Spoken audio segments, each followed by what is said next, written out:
on me, try to make you feel like pain on me. But you know, like I know that trouble will never last. Yeah. So hold your head up high. God is on your side. And he loves you and he cares. Hey everyone, it's TaeshonMiller. Today I will be showing you how to transform a plain closure into a gorgeous faux frontal. So first what you want to do is grab any old cheap frontal.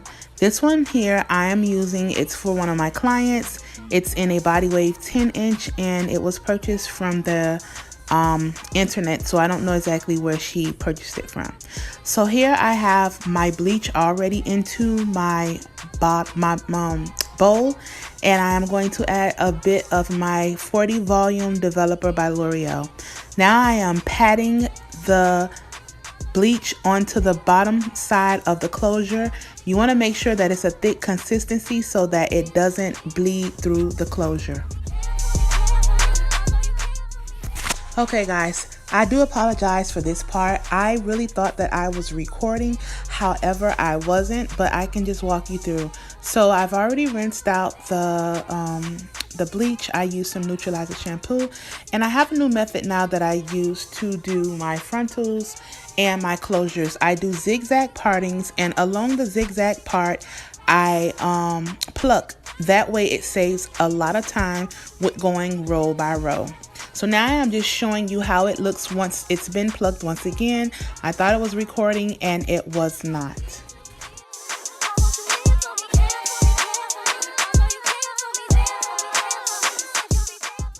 So now that I have thinned out all the hair throughout the closure, I am going to go ahead and create a more natural looking hairline. So I am taking thin pieces from the beginning and I am just plucking and skipping, plucking, skipping, plucking, skipping. I'm going super fast so you can't really tell, but you definitely don't want to pluck in one area too long because it will create a nice bald spot, and we don't want that. Although some people's edges are a little bald, you don't want your frontal or your closure to look like that.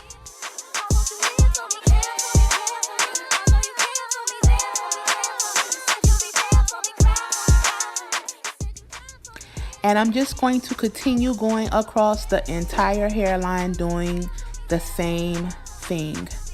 Now I am going to go ahead and pluck into this middle section here just to get some more of that hair out because it was still really dense and it didn't look that natural. You want to make sure that you have a water bottle handy because you're going to need to keep re-wetting the hair because the hair plucks the best when it is wet. So now I am starting to see my way with the closure. It is starting to look more natural. You just want to keep plucking backwards and forward, and what I mean by that is part it. You want to pluck the side that you parted, and then you want to pluck the side that comes forward, and then you want to also keep combing it back like you see me doing so that you can start seeing your way with where you are plucking at. So as you can see now here, it's looking a lot more natural across the hairline, and I'm very satisfied with how it looks. This is the other side that I haven't touched, and you can see a major difference.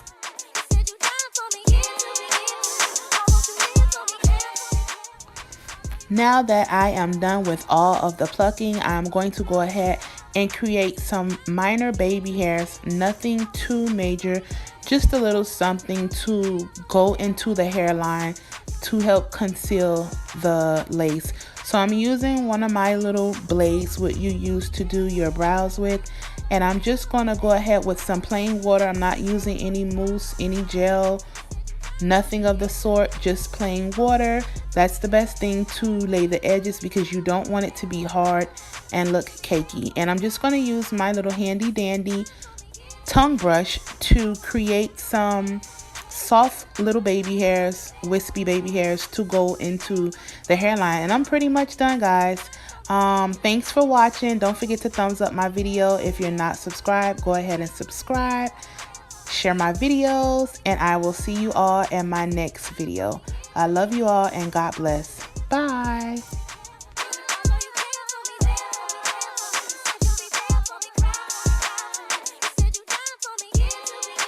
Dice on the beat.